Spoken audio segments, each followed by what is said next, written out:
Hello, my name is Michelle Bourret, and I'm from Los Alamos National Lab. Today I'll be presenting some work that we have done to improve a cemented wellbore leakage reduced order model, or ROM, using a sub-ROM approach.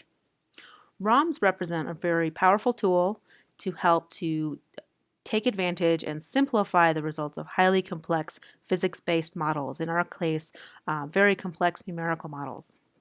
We have investigated how a ROM can be improved by not only removing simulated results with very low leakage rates, but also creating sub-ROMs based on input wellbore permeability.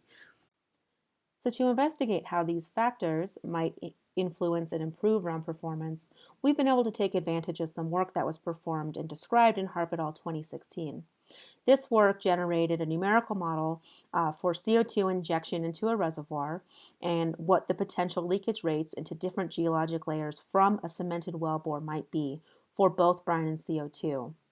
ROMs were generated based on the relationships between the input and output pairs for this numerical data set. So here we will report our results for how ROM performance was influenced by omitting very low leakage rates from our numerical data set. So the threshold at which we decided to omit numerical data was a flow rate for brine or CO2 of 10 to the minus 6 kilograms per second, which equates to 31.5 kilograms per year. This is a very, very small leakage rate, especially when you take into account the volume of the numerical domain. And so what we're looking at here in these figures are scatter plots that compare 5 different flow rates. So each one of these rows that you see on the right side represents a different brine or CO2 leakage rate. And we are comparing on the x-axis of all of these scatter plots the numerical result versus the ROM result on the y-axis. So if we had perfect predictability between those two, between the ROM and the numerical model, we would expect all the scatter points to fall on the one-to-one line. And so what we're looking at here in the different columns is a comparison between the full model, so a ROM, that includes all of the numerical data, versus on the left side a low leakage rate omitted model, so the LLO on the right side.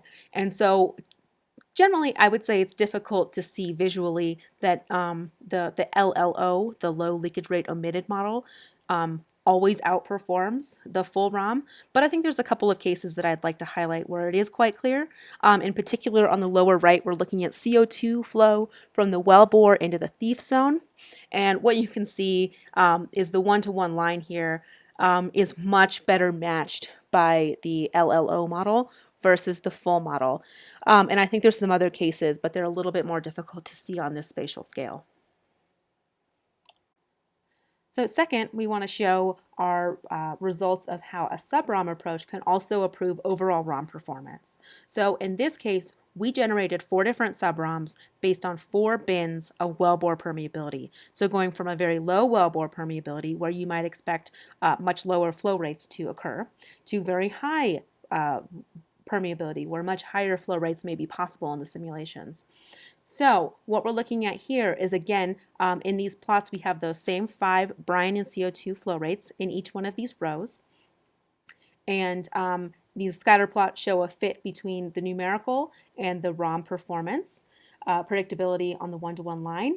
And lastly, we're looking at actually the same data on 2 different scales. So a log scale, so we can really see the fit for the low flow rate cases, and then a linear scale so we can see high flow rates much more easily. And what we can see here is that for the full ROM, which is the black scatter points, that we generally have much more variation around the one-to-one line, but when we generate sub-ROMs, there's particularly at the low flow rates, have a much better hugging on that one-to-one line, which shows an improvement of ROM performance.